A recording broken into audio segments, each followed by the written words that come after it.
Hey guys, this is Scott, and what you're about to hear is an absolutely different episode that promises to be pretty crazy with the title of How Women Talk About Men and What They Say When We're Not Around.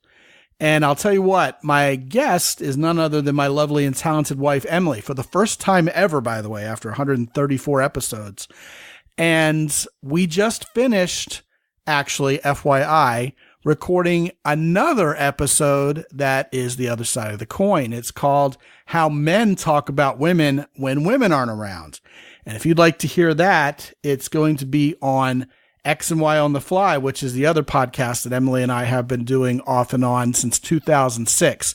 You can find X and Y on the Fly under the same category in iTunes as you can find this one, which is health/sexuality, or you can simply go to the show notes page at www.scotandemily.com/podcast. And we have another exciting announcement for you, but we'll get to that at the end of the show. Go ahead and fasten your seatbelts for this one, guys. If the last episode we just finished recording is any indication of what this one's going to be like, you're in for some pretty valid entertainment value. Enjoy.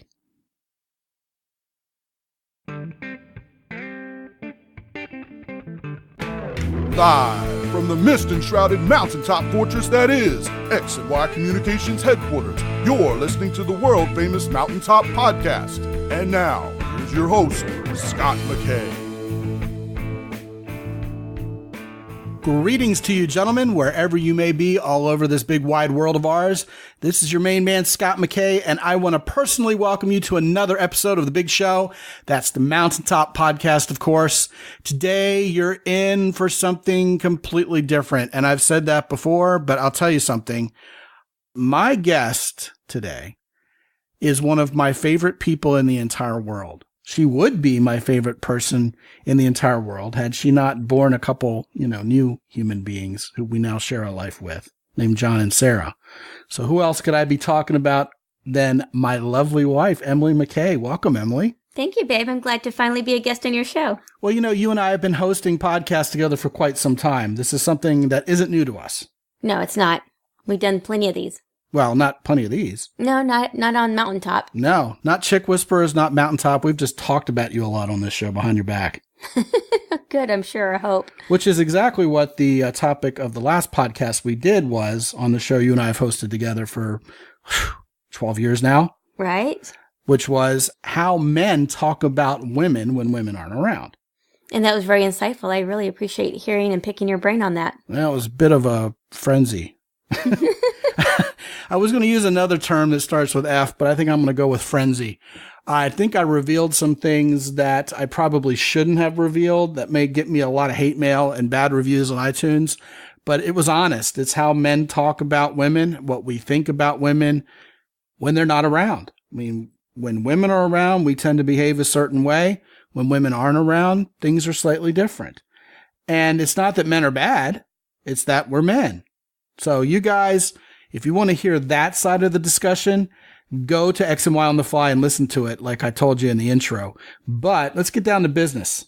All right. You're my guest today. You're my co-host. And we're going to have if it's anything like the other one, it's going to be quite a lively discussion on how women talk about men when we're not around. Oh, I guess I'm the one that's now in the spotlight or painted in a corner. Yeah, if spotlight rhymes with hot seat, then I guess you're probably in it. Right. And now I have to reveal all our little secrets. Well, the funny thing about this, the curious thing about this, I should say, is you can only speak for yourself and the women you know, and I can only speak for myself and the men I know. So, truth be told, whether you're a man or a woman listening to this, and yes, guys, I invited the women to come over and kind of take a sneak peek, because if they're listening to the X and Y on the Fly podcast version of this, they're going to want to hear what we have to say here. So they're invited. So men and women, you all who are listening out there, bear in mind your experience, your mileage may vary, but we're going to do our darndest to be honest. At least I'm going to do my darndest to be honest. I did my darndest to be honest. What about you? Well, we'll find out. I guess we will. There's clue number one to how women talk about men when we're not around. They're coy about whether they're honest or not. All right, so let's kick this conversation off. I think a lot of guys, they think that when women get together, let's say we're in a relationship. Okay. First of all, let's do the relationship version of this discussion. Our wife or our girlfriend is going and hanging out with her best buds, and women love to talk about their boyfriends and their husbands. Yes, we do. So every little detail about what we're like in bed, the last argument we had, our penis size, all of that's fair game anytime you're talking to your girlfriends, especially your besties.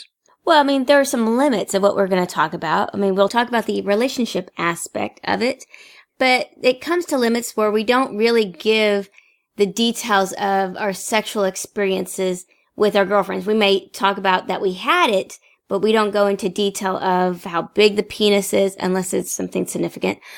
Or So you know which of your girlfriends have significant penises in their life? No, not really, no. Oh, okay. No, we really don't discuss that. For example, we don't go to our girlfriends and go, hey, last night I had sex and it was so awesome. As a matter of fact, we did this and that and then this particular move and then that particular position. It was amazing. We don't do that. I notice you're not giving any details even now. You don't kiss and tell. We don't kiss. We don't screw and tell. we kiss, but we don't kiss and give a whole lot of detail. Very vague. So when you're with your besties, I would assume you're telling them things. You're sharing things with them at a deeper level than you would with, say, mere acquaintances. Exactly. I mean, I would not tell the people I meet or people who I don't know very well or just people I hang out with but don't have a close connection to. I'm not going to tell them the ins and outs of my relationship. No pun intended. Ins and outs, right? Well, but I mean, I don't even tell them if I've had a bad day.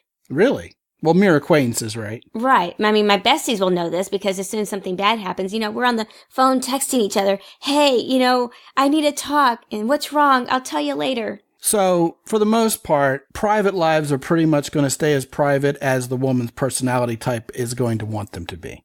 Yes. That's probably not gender specific. Some people are very open and honest and out there and will tell strangers anything, and other people are very private. I think women's personality types kind of will dictate how much is told. That's an interesting point you brought up because I have spoken to strangers who have told me their whole life experiences in great detail. Ain't that the truth? But, sometimes that can be refreshing to them because it's somebody they don't know and never see again. Well, that's probably a good thing. It's kind of like going to confession, except not having to be Catholic. Or not having to face someone face to face who knows your secrets. Right. Someone you may never see again. Right. What happens in Vegas stays in Vegas. Exactly. How do women talk about sex when they're with their girlfriends in a way that's different than how they talk about it with men around? Because, I'm thinking probably when women have a bunch of men around, they're not going to talk about sex so openly and blatantly because they're thinking men are going to think, oh, great, she wants to have some sex. Let's do this thing. This is probably not a relationship-ish topic, but just for the record, how would that go? How do women talk about sex differently together than when men are around?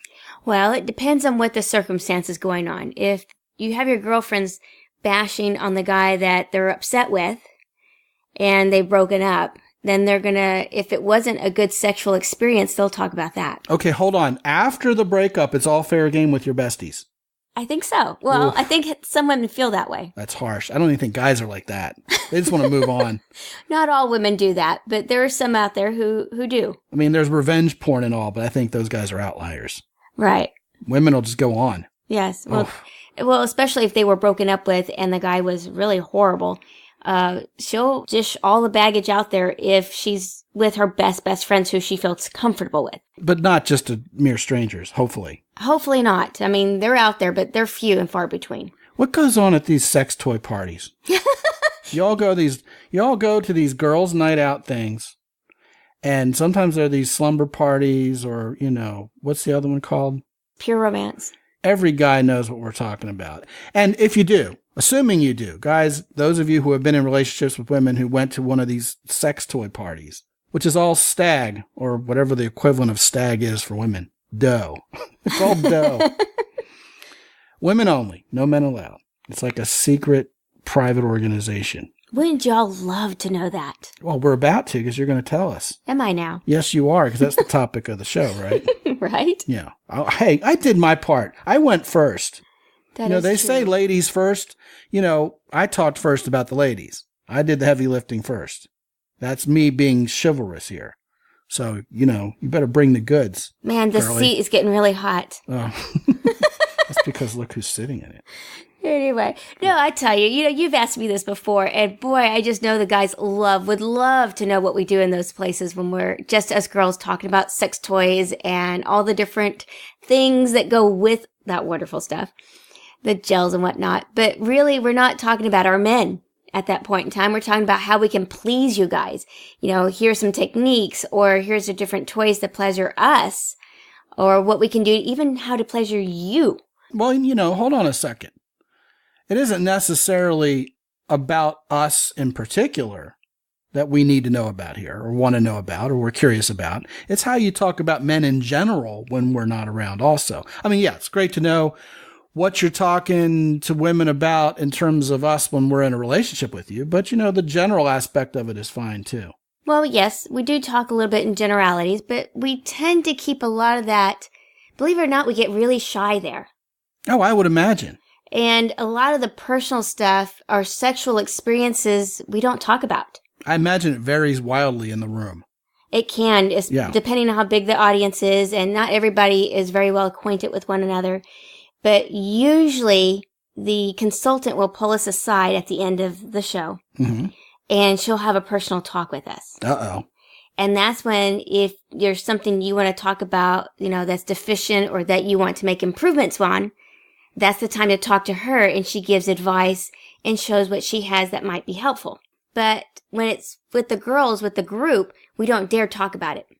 Here's the thing. You guys who are listening to this, maybe you're in a relationship, maybe you've got a girlfriend, and maybe she's been to one of these parties, or many of them. The first time our woman goes to one of those things, we're thinking, man, I'm about to hit the jackpot. She's going to come back so horny. She's going to have all these new ideas. I'm going to get the best blowjobs I've ever had, blah, blah, blah. And then by the third or fourth one, we're just thinking it's pretty pathetic because it's a big sales pitch. You're going to come home with some cream that doesn't work, and you've already got enough vibrators to fill the nightstand drawer already. And we're thinking, this is just an excuse to hear a sales pitch and go drink 5 bottles of wine together. Although I was at one party where one of the girls had a little too much to drink and was hitting on one of the other women. And we're all married women. Well, that must have been interesting. It sure was. Do women talk about lesbian fantasies and their fantasies in general a little bit more openly around other women than they would with the man in their life? No, they don't. We don't even touch that subject. That was a pretty terse answer. We really don't. Well, we got that one off the table pretty quickly. Right? I mean, it's funny how guys think that we do, or they have this fantasy that if we're off with our girlfriends, that we must be touchy-feely and getting a little friendly with one another, but we're really not. It's very, very platonic. So there isn't this dirty little secret that all women are pulling each other up and tonguing each other down when men are around. Correct. That's right. Although I'm not speaking for all women. I mean, there's some women out there who are into that. I see how you are. But, that's not everybody. You know of this happening. Well, there's rumors. There's rumors, yes. Ah, okay. I think we better leave it there. And on that note, the single guys who are listening are probably just dying to know how women talk about them after first dates, or even, well, let's talk about first dates, and then we'll talk about how women talk to each other about guys they're interested in and what they wish the guy would do and what their fantasies are like and how they want to be met and how they want to be approached. Boy, there's a lot to talk about there. Oh, no kidding. Now, this information we're talking about now is stuff that we can share with our besties, but we can even share it with our coworkers, with virtually anybody we meet, because we are so excited. It's like our hearts are beating fast, and we get incredibly excited looking forward to a new date. Well, except for the guys. You don't tell any of us this stuff. Although sometimes guys in the cubicle jungle have had to endure these stories about some hot chick meeting this great guy. And they're like, yeah, okay, that's great. Fine. Thank you. Put me through some more torture. But we love this stuff. Matter of fact, if I'm working with someone and I hear that she's going on a date or she might be meeting somebody, I'm like, oh my goodness, who you met? Who is he? What's he like? What do you know about him? We want all the details. This is a very interesting conversation in particular because I think guys are sometimes completely oblivious to the fact. Sometimes they won't even believe it goes on.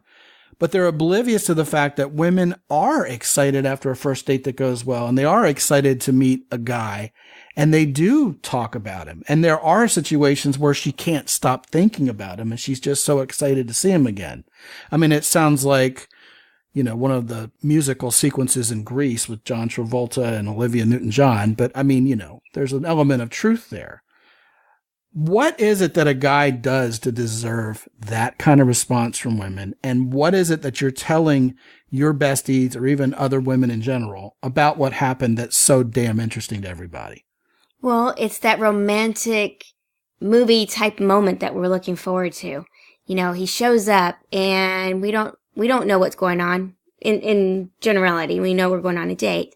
And we know that it's going to go well, but he surprises with this awesome restaurant or these awesome picnic plans. It doesn't have to be expensive either, but it's a surprise, and it's a romantic surprise. And, even the kiss can be romantic, when it's done at the special moment at the right time. So y'all love the movie moments. We do. So we a guy live for it. Who makes a movie moment happen, who makes you feel protected and safe and honored as a woman, and knows how to be masculine, knows how to ignite your femininity like we talk about around here, isn't necessarily trying just to do the deed and close the deal. Oh, gosh, I can't stand that saying. We talk about those guys, too. Okay, what do you say about those guys when things go wrong? Oh, my goodness. I've had that happen. My girlfriends have all had that happen. And boy, do we that can consume our whole day. Just talking about one bad date? Or talking about one bad seed. Okay, so you're at work. Right. And you have a coworker and you work around each other all day long. So you're both working in a medical office together. You could theoretically spend an entire workday talking about one bad guy on one bad date. Yes, because we're so upset it didn't work out. It's like, why did he have to be a jerk? Why did he have to do this or that? And, we just go on and on. It's like, we really wanted it to work out and it didn't. And we talk about all that went wrong. And you just pronounced the G in ugh. What is this, peanuts? You didn't go, oh, you went, ugh. Like you're reading it off of. It's like a commercial given by someone who works for some, nonprofit organization, and they're given a public service message, and they say the local chapter is holding that. You can just tell they're reading. Yes. That's what it felt like when you said, ugh.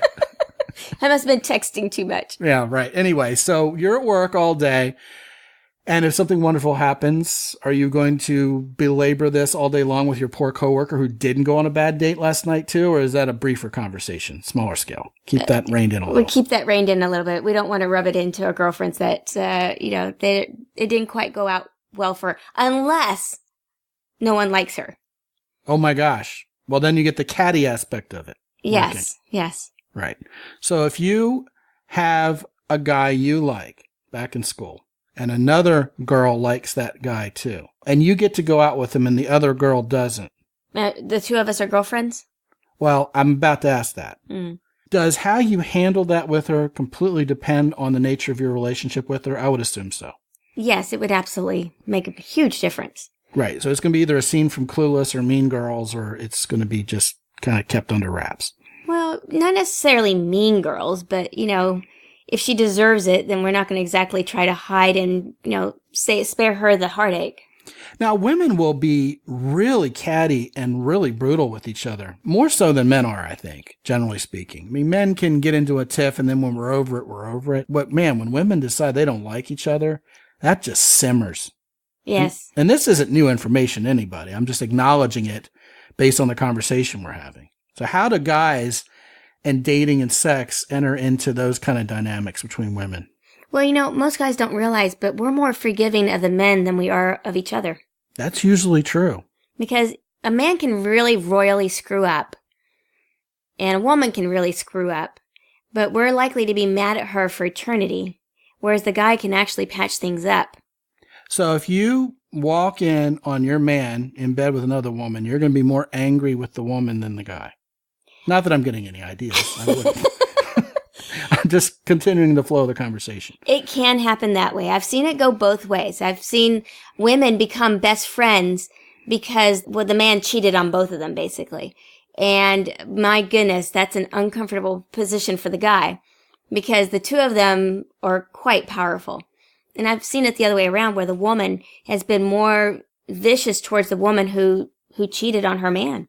Now, as soon as you said it goes both ways, every guy listening was thinking, oh, so they just join in. Make a threesome. I know where you're thinking of today. Well, I was simply going off what you said. Right. All right. So let's say there's a guy you like, and he has no idea you like him. I mean, I guess it matters whether he even knows you exist or not. How do you and your girlfriends talk about how you're going to get to meet this guy or get him to go out with you? Oh, that's a good one. I was thinking that as you started talking about that. Yes, we do. We try to, scheme is not the right word, plan. Try to plan a strategy of either bumping into him by accident, or if someone has a connection to him, either through a friend, a sister, maybe one of his best friends, we'll, send word through the vine that so-and-so is interested, and if he could find out if he likes him back. So you quite literally strategize how you're going to put yourself in his way without actually going to the extent of saying, hey, stupid, ask me out. Exactly. We're not going to do the first move. Most of us don't do the first move. But we try to help the guy out and let him know through someone else, hey, she may like you, go ask her out. How do you choose your go-between? Well, it depends how badly you like him. Sometimes we won't get too picky there. Whoever knows him. Exactly. I mean, I've gone to someone who I don't know very well, and it's his best friend. And if we get along pretty well, and I feel it out and I think he thinks that we'll be a good match, I let him know that I'm interested and if, he could do something about it. So back in high school, I had girls I barely knew come tell me so-and-so likes me. And I think it was just because it was her best friend. And that was the particular best friend who had the courage to come talk to me about her. Because I imagine, that takes a certain amount of moxie on a woman's part to go make that conversation happen. But, as women, we love being matchmakers. That's true. So are you going around trying to matchmake all your single friends all the time if you're married? Yes. Or even when I was single, I would do that. Wow. How does that work? How does that conversation go? Oh, that could be 1,000,001 different ways, but we always try to help the guy out. The whole purpose is to get him to ask her out. And, there's different avenues in which to do so. Either I can go up to him and say, hey, what do you think about her? I think she might be a nice match for you. Maybe you should go out and ask her out. Or if I don't know him well enough, it can come off as pushy or it can come off as needy, clingy if I go do all the talking or have if his friend perceives it too, it's going to fall apart. So it has to be done with some delicacy so it doesn't come off as needy and clingy at the same time. So there are limits to how much go-betweening can happen before you just go, look, girl, you're going to have to make something of this. Or look, dude, you're going to have to fish or cut bait, ask this girl out or what. Exactly. And a lot of times the guy still doesn't do anything about it. Oh, I know. I've got my own personal stories on that front that I could tell. I've heard them. Yes. They're really interesting. We're not going to belabor them again on this show. These guys have heard them before. But oh, yes, I've had girls in high school tell me that someone liked me and I still needed a couple of weeks to grab my balls and ask her out. I'm assuming it's because a lot of times the guys don't believe it. They think it's too good to be true or that the girl is lying about it. And as soon as he asks her out, they're going to laugh about it. Is that right. What It's you're a thinking? trap. Yeah. Oh, yeah. That's how men think. Yeah. And the thing is, we as men are usually very alone in that thinking because we wouldn't dare talk to our friends about that because we'd look weak or they'd laugh at us. But going through school, high school and even for many guys, college and into young adulthood, it's not something you dare tell your friends about. You just suffer silently until you get help from someone like me. Right. But if you get a message from someone letting you know that someone's interested in you, rest assured, it is most likely than not. It is true. Yeah, women tend to not throw those kind of frat parties where you invite ugly girls on purpose just so you can line them up and make fun of them. Right. Well, That doesn't happen. That's incredibly hurtful, by the way, when guys do that. Right. Well, it takes a lot of strength on our part just to even stick ourselves out there to let you know we're interested. Just to send our friend out on a mission is difficult because we could get rejected. Now, that's one thing that's not difficult for most men is sticking ourselves out there to let you know we're interested. If you take off your clothes, we're pretty much going to be able to do that straight away. Right. Most guys. Sticking ourselves out there. Oh, yeah. Easy. Virtually impossible for women. Right. Unless your perkies get cold. Aw. Yeah, that's not too hard either. Anyway, before we get too off track here, when women talk about being approached, being asked out, what do they discuss in terms of their dream scenario, and what do they discuss in terms of what sounds really creepy to them? Well, the dream scenario is easy. The creepy part is a long list, so I'll start with the dream scenario. If you've seen it on the movies, most likely that's our dream scenario. You mean the movies that are designed for women? Yeah. Right. Yeah. Not the action-adventure flicks. Right. If you watch some of those, you'll get some great ideas on how to create those moments. Oh, yeah. If you watch those movies, the guy who all the women are rooting for is the guy to take notes from. Always. Yeah. And most men don't ever watch those movies. No, they don't. They think it's boring, it's lame, it's a girl chick flick. It's like, if you want to attract a woman, take notes. When Hollywood writes for women, they know what they're doing. And we've talked about this. Well, they've done lots of study and research. So when women go to the grocery store, they want to be approached by a guy if he does it right. Yes, just not the creepy moments. That reminds me of the refrigerator moment. You were going to tell me about the creepy ones too, remember? So what's the refrigerator moment for the benefit of the guys listening? Well, the refrigerator moment. You remember Steve Martin? My Blue Heaven. Yes. You could melt all this stuff. Exactly. Yeah. It's so lame and corny, but, women, if they really like you, they can get past the corny, believe it or not. So I could do My Blue Heaven. It's not good for you to be here in the frozen food section because you could melt all this stuff. And she'll go, oh, and just swoon over it. If it's the right guy, yes. Not everybody can pull it off, though. Well, I mean, at the very least, kind of saunter up next to the woman. That's the first time I've ever used the word saunter on this show. A guy sauntering, huh? Yeah. After 134 episodes, we're finally sauntering, getting around to it. That's because I'm your guest for the first time. Yeah, you're pretty saunterable yourself. Anyway, people are vomiting. These guys aren't used to this. Anyway, you go up to the avocados in the produce section, and a woman happens to be buying avocados, and you say, hey, how do you pick a ripe avocado? That's perfect. Perfect. Yeah. Yes. Now, creepy would be something that you're trying to force on a woman, something that would make her uncomfortable. And I'll give you some examples. Oh, please. Like I went on a first date, and it wasn't really much of a first date. It was more of a meeting. We met online, and we were both busy. And let's just meet up Wendy's. It's a fast food joint, right? So we had a quick, brief 15, 20-minute lunch, and he insisted on a kiss. Okay, it's one thing to ask for a kiss. I didn't mind. But when I said no would not suffice, and, leading to begging and pleading and, well, there's not going to be a second date. And, well, yeah, you're right. There's not going to be a second date. That's creepy. When I'm forced not to feel comfortable anymore, that's a whole different zone. Yeah. Taking a woman's comfort away from her is why the Me Too movement started, basically. Some guys take it to extremes, and those guys should all be locked up.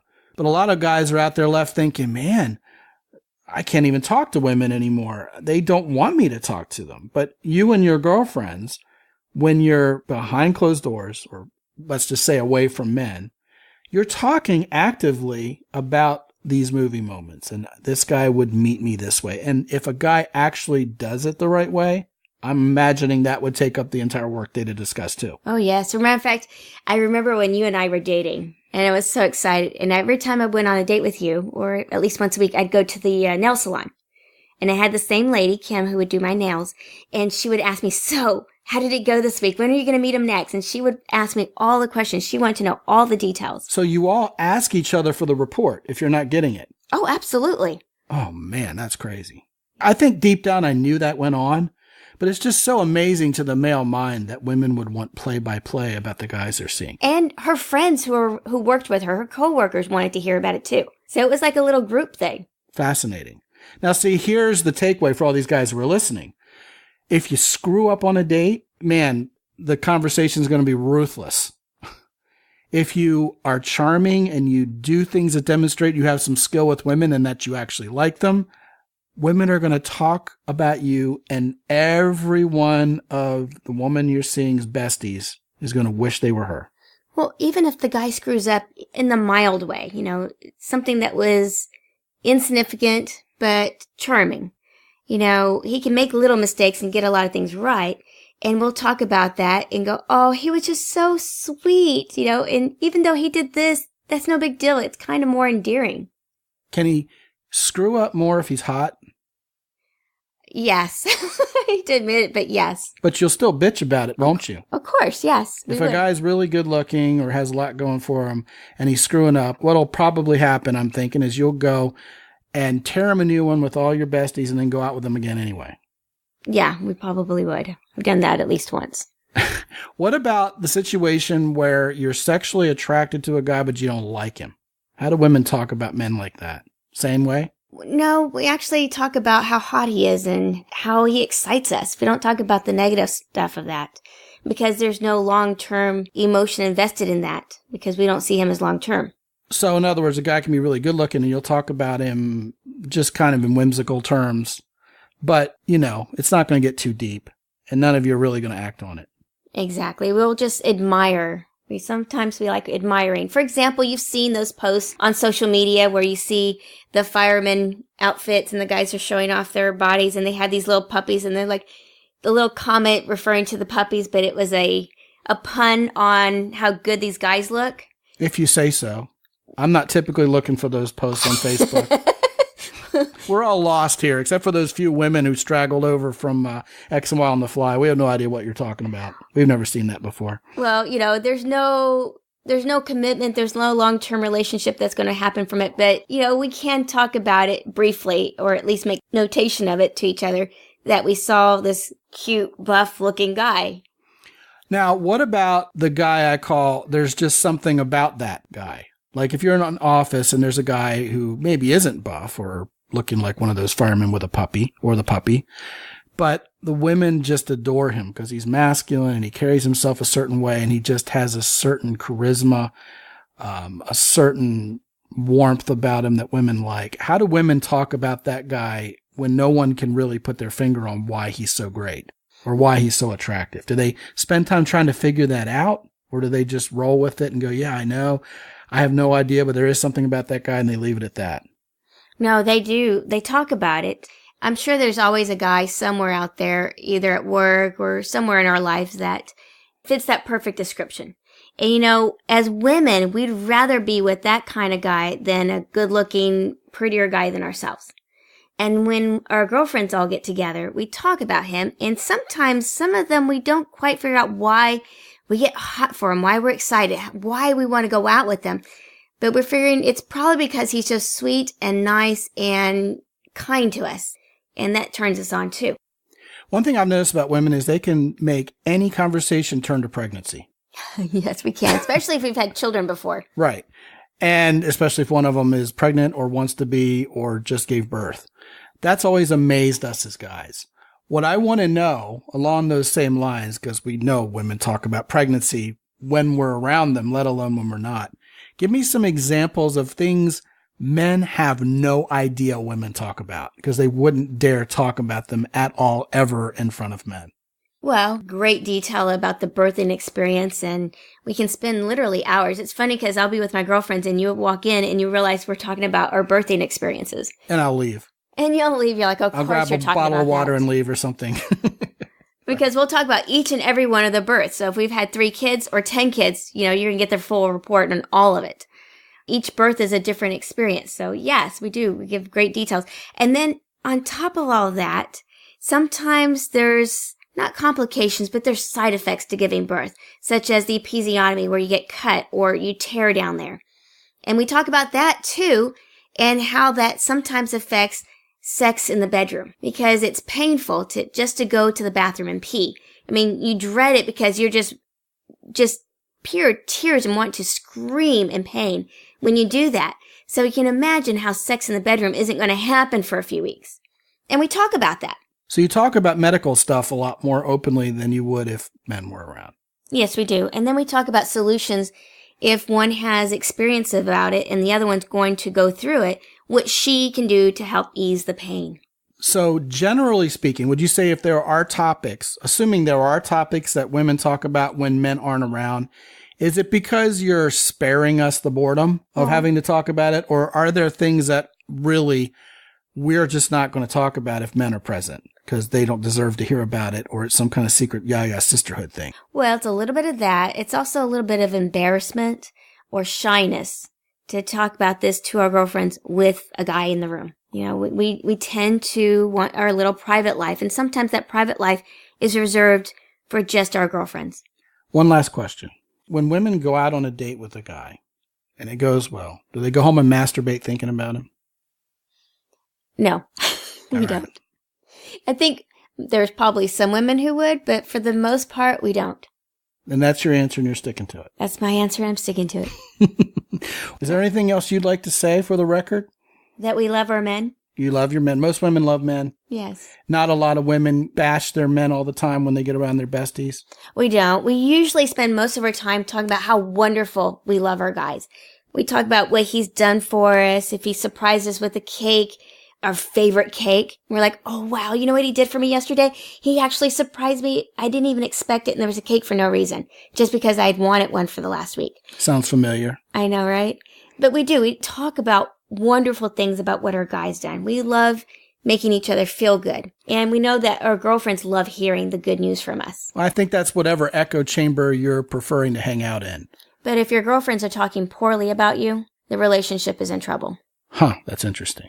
And how much are your best friends or your acquaintances who are having good relationships with their guys going to put up with it? Are they going to play dating coach for each other? I know women do that. We do. We try. We try to say, well, he didn't mean it, or find something to comfort the situation. But really, it's a Band-Aid. Yeah, right. I know women really do love to give each other armchair dating and relating advice, though. Just be yourself, honey. As well-meaning as it is, there's a lot of bad advice out there. Oh, yeah. Most definitely. That's why we still have a day job. That's right. I think it's interesting that you would say when you hang out with your friends, it doesn't descend into a man-bashing session. Because I think a lot of guys think all women get behind closed doors and just start railing on men and masculinity. But I think it really is an echo chamber. I think if you want to do that, you're going to need to find women who are going to be your partners in crime and talking like that. It's not every woman and every group of friends who are like that. I would agree with that. Most of us women are cheering each other on. We want to succeed in our dating and love life. That's why we matchmake. We want people to end up together happily ever after. If you can be happily ever after, I can be happily ever after, and we're all going to be happy. That's just the way we are wired. What? There's no big clandestine effort before you go out on a date to figure out how to trip the guy up and make him lose so you can make fun of him and reject him? Well, that would be miserable even for us. Why would we do that to ourselves unless there's something broken about us? That's a great takeaway, guys. Hope you heard that one, because I think she does speak for most women there. Absolutely. Now, in the prelude of this show, I promised an announcement, and Emily and I are going to make that together. Gentlemen, for the first time in 13 years, and it took over 12 years of marriage to get us to the point where we were ready to do this, we've produced a program for you called Get Together, Stay Together. And it's the first program Emily and I have ever done together. And it's all about how to get the right woman in your life, have the relationship long-term that lasts, that goes the distance, it's built to last, and how to be the couple everyone else admires. Yeah, the kind that us women will talk about with our girlfriends. Yeah, exactly. That's the kind of husband you want to be. That's the kind of boyfriend you want to be. Now, gentlemen, I know a lot of you guys are interested in notching the bedpost and dating a bunch of women, but unless you plan on being, I don't know, Hugh Hefner for the rest of your life and an international playboy, you're going to find a great woman and you're going to want to live a life, leave a legacy with her, maybe have a couple kids, son and a daughter, write history together, as we say in our program. So don't kid yourself. You don't want to go into that blind. You want to get as much 20/20 foresight as you possibly can. And the new program, Get Together, Stay Together, is your blueprint for having a great relationship with the woman of your dreams, kind of like we have. Absolutely. Although your relationship isn't with the woman of your dreams. No, I'm glad. Yeah. It's with the man of my dreams. My movie moment. Yes. It's an eternal movie moment around here. Yes. Now guys are really vomiting. But anyway, guys, if you want to have a great relationship, and I know you do, a lot of men out there really don't know where to turn. It hasn't been modeled for us effectively by much of anybody. And there isn't any program out there that's going to give you this 20/20 foresight. A lot of it's written specifically for women, and then women want to drag you along and maybe mold you into something you're not. Well, that's not what we're doing. This is step by step, no BS, ways to be in a great relationship with the right person and make it last. So where do you go to find this brand new program? You go to www.gettogetherstaytogether.com. And it's right there for you. It's the name of the program, Get Together, Stay Together. And there will also be a convenient link for you on the show notes page, which, as always, is at www.mountaintoppodcast.com. I want to thank my lovely and talented guest, Emily McKay, for being here. Well, thanks. I've enjoyed it. Have me over anytime. And that's going to be one of the easiest edits ever. Man, that information just flowed out of you. Well, thank you. I had a lot to talk about. Yeah, great show. And guys, if you're not on my newsletter yet, you need to be. That's free of charge. And we'll give you actionable information you can use to be better with women immediately. You can find that at mountaintoppodcast.com. Also, along with a big red button in the upper right corner that you can use to schedule 25 minutes for free talking to me personally, or Emily if you'd like. That's right. I'm here. And until I talk to you again next time on The Big Show, this is Scot McKay. Be good out there.